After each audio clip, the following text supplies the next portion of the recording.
വിളിച്ചാ കിട്ടത്തുമില്ല. Hello hello, no no no more respiration my സബാട്ടി. നിങ്ങളുടെ കമ്പനിയിൽ ഒരു തൊഴിലാളിയെ ഇവിടെ കൊണ്ടാക്കിയിട്ട് ആഴ്ച ഒന്നായി. നാളെ പുള്ളിയുടെ ഓപ്പറേഷനാണ്. പൈസയുമായി സബാട്ടി ഇന്ന് തന്നെ ഇവിടെ വരണം. Okay okay. ഒരു ഡോക്ടറായ എന്തെല്ലാം കാര്യങ്ങൾ മനസ്സിലാക്കണം. ആരാ? ഞാൻ സുഖു, അകത്തുമുറി സുഖു. അത് തിന്നേ കിടന്ന് നിനക്ക് സൂഹിക്കത്തില്ലേ? അതല്ലെന്ന്, എന്റെ പേരാണ് പറഞ്ഞ അകത്തുമുറി സുഖുവെന്ന്. ഡോക്ടറെ, എന്റെ മുട്ട് പെട്ടെന്ന് മാറ്റിക്കണം, പെട്ടെന്ന് വീട്ടിൽ പോകണം. ഇത് സൈക്കിൾ വർക്ക്ഷോപ്പല്ല, പഞ്ചർ ഒട്ടിക്കണക്ക് വന്ന ഉടനെ മാറ്റി വെക്കാൻ. ഇത് മുട്ടുമാറ്റൽ ശസ്ത്രക്രിയ നടത്തുന്ന ഒരു ഹോസ്പിറ്റലാണ്. ഡോക്ടർ ഞെട്ടിയില്ലേ? ഞെട്ടിയില്ല. ഞാൻ ഞെട്ടി, കാരണം ആദ്യമായിട്ട് എന്റെ വായിന്ന് ഇത്ര വീട്ടിലൊരു സാധനം വരുന്നത്. മിസ്റ്റർ അകത്തുമുറി, പെട്ടെന്ന് പോയി ആ മൂത്രത്തിന്റെ കൾച്ചർ എടുത്തോണ്ട് പോ. സാർ എന്ത് കൾച്ചറില്ലാത്ത സംസാരം സംസാരിച്ചത്? ഞാനൊരു തറവാടിയാണ്, അപ്പൊ എനിക്ക് കൾച്ചറുണ്ട്. അപ്പൊ എന്റെ മൂത്രത്തിന് കൾച്ചർ കാണും. ഇത് ആരടാ ഇത് എവിടെ നിന്ന് വരുന്നത്? എന്റെ അകത്തുമുറി അകത്തണം പോയി. ഓരോരുത്തരും വന്ന് രാവിലെ തൊട്ട് വൈകുന്നേരം വരാം. Good morning. ആരാ ഗുഡ് മോർണിംഗ്? ആരാ? സെബാട്ടി. എവിടെ ടാറ്റിന്ന്? അല്ല, ഈ സെബാട്ടി കമ്പനിയുടെ MD ആണ്. അപ്പൊ ഇവിടെ എന്റെ കമ്പനിയില് ഈ മുളക്, മസാല, ലോഷൻ എന്നീ സാധനങ്ങൾ കൊണ്ടു നടന്ന ഒരു എക്സിക്യൂട്ടീവിന്റെ മുട്ടുമാറ്റ് വെക്കാൻ വേണ്ടിട്ട് ഇവിടെ അകത്തുണ്ടല്ലോ. അപ്പൊ അതിനുവേണ്ടി ഞാൻ വന്നെങ്കിലേ മുട്ടുമാറ്റി വെക്കാൻ പറ്റൂന്ന് സാർ പറഞ്ഞിരുന്നു. അങ്ങനെ വന്ന ആളാ. ഓഹോ, അപ്പൊ നിങ്ങളാണ് ഈ ടൈം കെട്ടി വീട് വീടാന്തരം ഈ മുളവും മല്ലിയും വെളിച്ചെണ്ണയും കൊണ്ട് നടക്കുന്ന ആൾക്കാരില്ലേ? നിങ്ങളെ കീഴിൽ എത്ര പേരുണ്ട്? എന്റെ കീഴില് 40 മെമ്പേഴ്സ് ആണ് ഉള്ളത്. അപ്പൊ ഡോക്ടറെ, ഒരു 40 മുട്ടിന് ഓർഡർ ചെയ്തേക്കണം. ഇനി ആള് നിരനിര വരാനുണ്ടെന്ന്. പാവപ്പെട്ട പയ്യന്മാര് നടന്ന് നമ്മൾ മുട്ട് തേഞ്ഞിട്ട് ഇപ്പൊ വരുവന്മാര്. മിസ്റ്റർ സബാട്ടി, നിങ്ങളെ കാണാൻ വേണ്ടി ഇരിക്കുകയായിരുന്നു. പയ്യന്റെ കാര്യത്തിന് വളരെ ബുദ്ധിമുട്ടാണെന്ന്. ഓപ്പറേഷന് പൈസ ഇല്ലെന്ന്. അവന്റെ അച്ഛന് സ്വന്തമായിട്ട് ബൈപ്പാസ് ഉണ്ടറിയോ? അമ്മ ഹൈവേയുടെ അടുത്ത് വീട് വെച്ച് താമസിക്കുന്നു. ഓ, അപ്പോ ബൈപ്പാസിന് ഹൈവേയിലുണ്ടായ മകനാണ് ഈ ഇട റോഡല്ലേ അകത്ത് കിടക്കുന്നത്? ഒന്ന് പോണോ ഇവിടുന്ന്? അല്ല, ഞാൻ ചോദിച്ചതാണ്. ഒരു കാര്യം ചെയ്യും, ഒരു 50,000 രൂപ ഈ മുട്ട ഓപ്പറേഷന് വേണ്ടി കെട്ടിവെക്കണം. സാറേ, ഞാൻ ഒരു 25,000 രൂപ അങ്ങോട്ട് തന്നു കഴിഞ്ഞാൽ ഒരു സെക്കൻഡ് ഹാൻഡ് മുട്ട് വെച്ച് അഡ്ജസ്റ്റ് ചെയ്യാൻ പറ്റുമോ? സെക്കൻഡ് ഹാൻഡ് മുട്ട് മതിയെന്ന്. അയ്യേ, സെക്കൻഡ് ഹാൻഡ് മുട്ട് വെക്കരുത്. എന്താണ്? അത് എപ്പോഴും പണിയായിരിക്കുമെന്ന്. നമ്മൾ EMI അടച്ചിട്ട് നല്ല പുതിയൊരു മുട്ട് വെച്ച് വെക്കണം. ഞാൻ തന്നെ കണ്ടില്ലേ, ഞാൻ തെങ്ങി കയറി ഒരഞ്ഞൊരഞ്ഞെന്റെ മുട്ടെല്ലാം തേഞ്ഞിരിക്കുകയാണ്. നിങ്ങളുടെ അടുത്ത് ഞാൻ പറഞ്ഞായിരുന്നു കണ്ടി കണ്ട തെങ്ങിലെല്ലാം കയറി മുട്ട് വരയ്ക്കാൻ. നിങ്ങൾ എന്റെ അടുത്ത് സംസാരിക്കണം. എന്തിന്? അല്ല, പുതിയ മുട്ട് മനസ്സിലാക്കണം കേട്ടോ. ഒന്നുമില്ലെങ്കിൽ ഒരു MD അല്ലേ ഞാൻ. തേങ്ങ കയ്യിൽ വെച്ചോണ്ട് ഒന്ന് എക്സ്റേ എടുത്തപ്പോൾ ഒരു തുള്ളി പോലും ഇല്ല. അതല്ലെങ്കിലും അങ്ങനെയാണ് സാറേ. എക്സ്റേ എടുത്തു കഴിഞ്ഞാൽ ഒരു തുള്ളി പോലും. അതുപോലെയാണ് ചേമ്പലെപ്പെടുത്താലും ഇത് നിൽക്കൂല. ഞാൻ അതാണോ പറഞ്ഞത്? പിന്നെ ECG മൊത്തത്തിൽ കുഴപ്പമാണ്. ഞാൻ പറഞ്ഞില്ലേ, 1991 ഞങ്ങൾ കൂലിപ്പണിക്കാർ നിരന്തരം സമരം ചെയ്താണ് ഈ സാധനം ഇവിടെ വരണം. ഏത് സാധനം? JCB ആണോടാ ECG? Look at that, Mr. Sebastian. ഇത് കണ്ടിട്ട് നിങ്ങൾക്ക് എന്തെങ്കിലും തോന്നുന്നുണ്ടോ? Oh my God! Where are you go? Differently? Where are you go? Very. Where are you go? നിങ്ങളെന്താ എപ്പോഴും ഈ വേറെ ആർക്കോ പറഞ്ഞിരിക്കുന്നു? എനിക്ക് അത് മാത്രമേ അറിയാവൂ. ഞാനൊരു കാര്യം പറയാം മിസ്റ്റർ സെബാസ്റ്റിൻ, ഇതിൽ നോക്കിയിട്ട് താങ്കൾക്ക് എന്താണ് മനസ്സിലാകുന്നത്? ഇത് കൈവര ഉള്ള ആരോ ആണ് ഇത് വരച്ചേക്കുന്നത്. ഇത് കറക്റ്റ് ആയിട്ട് വരച്ചു കഴിഞ്ഞാൽ ഒരു സ്കെയിൽ വെച്ച് വരച്ചു കഴിഞ്ഞാൽ കറക്റ്റ് ആയിട്ട് പോകരുതല്ലോ. അല്ലെങ്കിൽ നമ്മൾ ഈ മടലില്ലേ, മടല് വെട്ടിക്കേറിട്ട് അത് വെച്ചിട്ട് വള വെച്ച് വരച്ചാലും മതി. ഇത് കറക്റ്റ് ആയിട്ട് വരും. ഇതെന്തോ, ഇത് ആരെ വരച്ചെങ്ങനെ വരച്ച? ഒരു കമ്പനിയുടെ MD വന്നു പറയുന്ന സംസാരം കേട്ടോ. എടോ, താൻ ഏതുവരെ പഠിച്ചു? അങ്ങനെയൊന്നുമില്ല.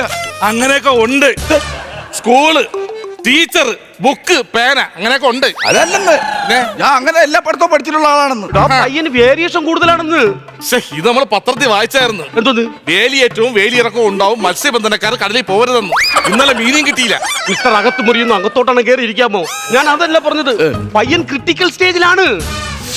ഇവൻ ഇത്രയും പൈസ മുടക്കാൻ വേണ്ടി ഞാൻ ഇവിടെ വന്നപ്പോ അവൻ ക്രിക്കറ്റ് സ്റ്റേഡിയത്തിൽ പോയേക്കുന്നു. ക്രിക്കറ്റ് സ്റ്റേഡിയത്തിൽ പോയി അവിടെ പോയി എനിക്ക് മുട്ടുമാറ്റി വെക്കാൻ പറ്റും. എത്ര ലക്ഷം രൂപ നമ്മൾ ചെലവാക്കിയെന്നറിയാമോ? എന്താണ്? വരുന്ന രോഗികൾക്ക് വേണ്ടി മൊത്തം പൈസ ചെലവാക്കുന്ന ഞാനാണ്.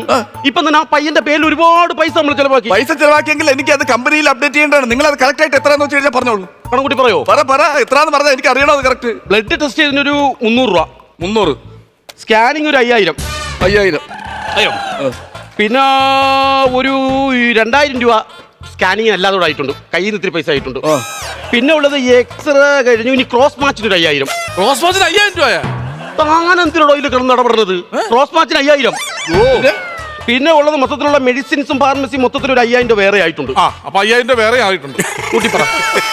ക്രോസ് മാച്ച് 5000, എക്സ്ട്രാ സാറേ ഇത് എല്ലാം കൂടെ കൂട്ടി കാരണം കരുതിയാ പോലും സാറേ സാറേ ഇത് നമ്മളെ ഇട്ട് കുറിക്കണം എന്തിനു സാറേ?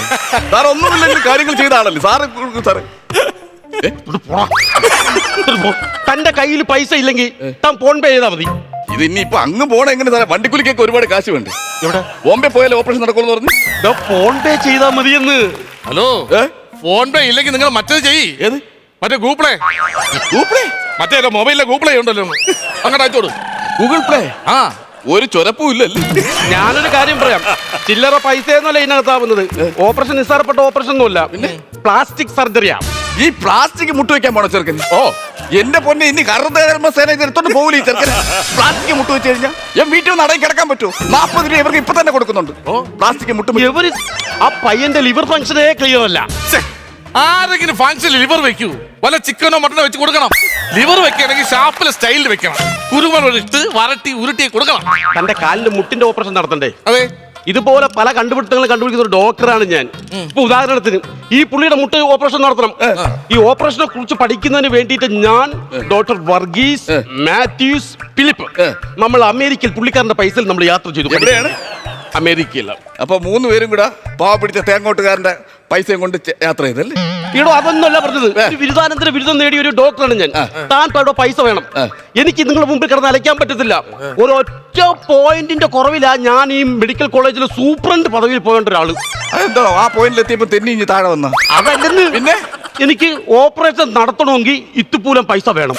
ഇതെവിടെയാണ് സ്ഥലം? ഇത് ഒറ്റപ്പാലത്തിനടുത്താണോ? ഇത്തിപ്പൂലേ? ഇത് അവിടെ കൊണ്ടുവന്ന് പൈസ തന്നാലേ സാർ ഓപ്പറേഷൻ നടത്തുമെന്ന്. ഇത്തിപ്പൂലാണോ? അവിടെയാണോ? എവിടെയാണോ? ഇമ്മിണി പൈസ. ഇമ്മിണി പൈസ? ഇമ്മണി പൈസ. ഒരു പോയിന്റിന് സുപ്പീരിയർ ഓഫീസർ പദവി പോയെന്ന് പറഞ്ഞിട്ട് ഇമ്മിണി പൈസ? ലേസം പൈസ. ലേസം പൈസ? സാർ എവിടുത്തെ സാർ അടുത്ത്? എടാ നീ ആ വെളിയിലുള്ള കൗണ്ടറിൽ പൈസ അടച്ചിട്ട് വാ. ഓ വെളിയിലെങ്കിലും കൗണ്ടർ ഉണ്ടല്ലോ ഭഗവാനെ. ഇത് ആരാ? സാറേ, എന്റെ മുട്ടിലായിരുന്നു തീരുമാനം. ആ തന്റെ മുട്ടിന്റെ ഓപ്പറേഷന്റെ ഈ മുട്ടിന്റെ ഓപ്പറേഷൻ എനിക്ക് നല്ലപോലെ നടത്താൻ പറ്റും. ഞാൻ നല്ലോണം ഒരുപാട് ഓപ്പറേഷൻ നടത്തിയിട്ടുണ്ടല്ലോ. പെട്ടെന്നാവട്ടെ. പിന്നെ ഞാൻ ഈ മുട്ടിന്റെ ഓപ്പറേഷനിലെ ഡോക്ടർ ആയത് എങ്ങനെയെന്നറിയോ? അതെങ്ങനെയാണ് സാറേ? പണ്ട് ഞങ്ങളെ വീട്ടിന്റെ അടുത്ത് റബ്ബർ എസ്റ്റേറ്റ് ഉണ്ട്. അത് ശരി. അപ്പൊ ഞാൻ പാലെടുക്കാൻ പോകും. അങ്ങനെ ഞാനിങ്ങനെ ചിരട്ടേന്ന് പാലെടുത്ത് തൊട്ടിയിലൊഴിക്കും, ചിരട്ടേന്ന് പാലെടുത്ത് തൊട്ടിയിലൊഴിക്കും. അങ്ങനെ ഞാൻ ഇങ്ങനെ ചിരട്ട എടുത്ത് പോണത് കണ്ട് ഞങ്ങളെ റബ്ബർ വെട്ടണ അണ്ണം പറയുന്നു, യവൻ ചിരട്ട മാറ്റി വെക്കാൻ ബിരുദം തന്നടേ.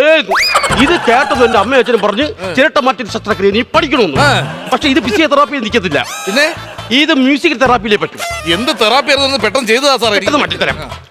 ഇതൊന്ന് പിടിക്കുകയോ. പുള്ളിക്കാരൻ മരുന്നിന് മുമ്പ് ഓപ്പറേഷൻ അല്ലെങ്കിൽ നടക്കത്തില്ല. അങ്ങനെ കൊണ്ടാ? ഓഹോ, മ്യൂസിക്കൽ തെറാപ്പിയാണ്. കാലു നോവുന്നു, മുട്ടു നോവുന്നു, നിന്റെ കാലിന്റെ ചിരട്ട നോവുന്നു, കാലുവേദന, സൂപ്പർ വേദന, തുന്നിക്കെട്ടാൻ ഞാനുണ്ട്, ഞാനുണ്ട്. കാലോളം, എത്ര കാലോളം, കാലിപ്പിടിക്കുമ്പം വേദന വേദന, മുട്ടിപ്പിടിക്കുമ്പം വേദന വേദന, തട്ടിമറിഞ്ഞവനെ, തക മുട്ടി തിരിഞ്ഞവനെ, നീ എത്ര വീണാലും പോയാലും വേദന മറൂല മറൂല. എന്തായാലും കൃത്യസമയത്ത് തന്നെ ഞാൻ എത്തിയല്ലേ സാറേ? അതുകൊണ്ട് ഓപ്പറേഷൻ കാണാൻ പറ്റി. ഇതെങ്ങനെയായിരുന്നു സാറേ ഓപ്പറേഷന്റെ അവസാന സമയത്ത്? എന്തായിരുന്നു സാർ സാർ പറഞ്ഞത്? കാല് മുട്ടിയാലും തട്ടിയാലും വേദന മാറൂല. നല്ല കടമുണ്ടല്ലേ സാർ? അല്ലെങ്കിൽ സാർ ഇങ്ങനെ ഇവിടെ നിന്ന് ഓപ്പറേഷൻ ചെയ്യും പാവം പിടിച്ചോന്ന്? ഇതെങ്ങനെ മാറി സാറേ ഈ അസുഖം? ഇപ്പൊ ലേശം ആശ്വാസമുണ്ട്. മാറി ഒരു കാര്യം ചെയ്യും, ആ പയ്യനെ കൂടി വിളി, അവന്റെ ഓപ്പറേഷൻ നടത്താം. ഇല്ല, അവൻ ജനലിൽ കൂടെ സാറിന്റെ ഓപ്പറേഷൻ കണ്ട് അവൻ പൈപ്പ് വഴി ഊന്നിറങ്ങി ഓടിയവൻ സാറിന്റെ ഓപ്പറേഷൻ കണ്ടിട്ട്. അവൻ ഓടിയാ? അവൻ ജീവനും കൊണ്ട് രക്ഷപ്പെട്ടു. അപ്പൊ ഇനി അവന് ഓപ്പറേഷൻ വേണ്ടേ? അവന്റെ ഓപ്പറേഷൻ വേണ്ട. ഒരു കാര്യം ചെയ്യും, നിന്റെ മുട്ടിന്റെ ഓപ്പറേഷൻ ഒന്നും കൂടി ഞാൻ നടത്തിയാലോ? തേങ്ങ